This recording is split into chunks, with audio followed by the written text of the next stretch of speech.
Homework 3.2 Polynomial Functions, Video 7. Homework due Wednesday, May 27th, 2020 at 11:59 p.m.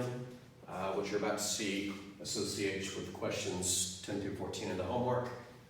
As mentioned in the previous video, the remaining videos in this series are just going to be graphing all of the functions that we've seen. So if you think you've got it, feel free to go ahead and skip the rest of the videos, but I want to show you how to put it all together. And also as a reminder, we've already analyzed the end behavior and the x-intercepts for these functions. So as these videos begin, the corresponding end behavior and x-intercepts and their behaviors will already be up here. We'll figure out the rest and graph it in a short time. Maximum number of terms, and my apologies, on the last picture I forgot to mention that it turned 2 times. The maximum number of terms on this graph would be 4 minus 1, which is 3.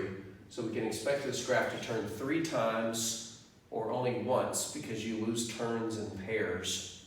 There's a reason for that. Is it odd, even, or neither? Is it odd, even, or neither?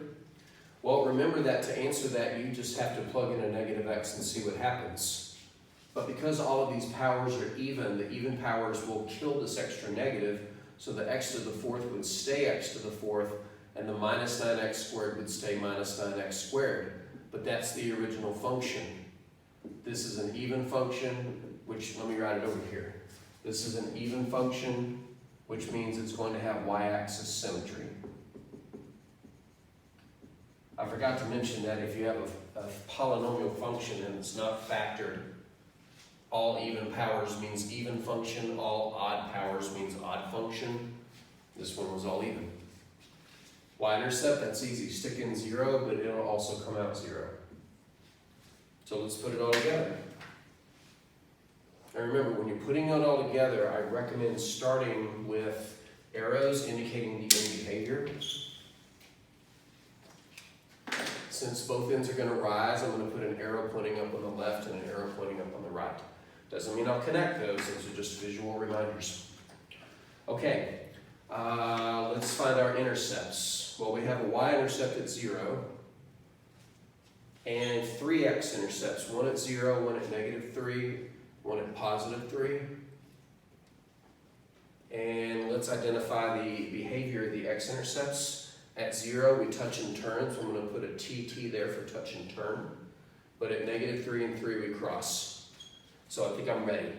We need to start high, cross, come back up, touch, turn, and then go up. And remember that we have y-axis symmetry. So whatever we draw on the left, we get the mirror image on the right. So start high, go low, and again, we won't know where it turns or how far down it goes because that's a calculus question. So just turn around somewhere, and remember, when I come to this x-intercept, I'm going to touch it and turn around, so touch and turn. Now, because of y-axis symmetry, all I have to do is sketch this again over here, and there we go. Also notice that it turned 3 times. So once you get all the information, it's really pretty quick to put it all together. You just have to know where to start, where to cross, where to touch and turn, and where to end.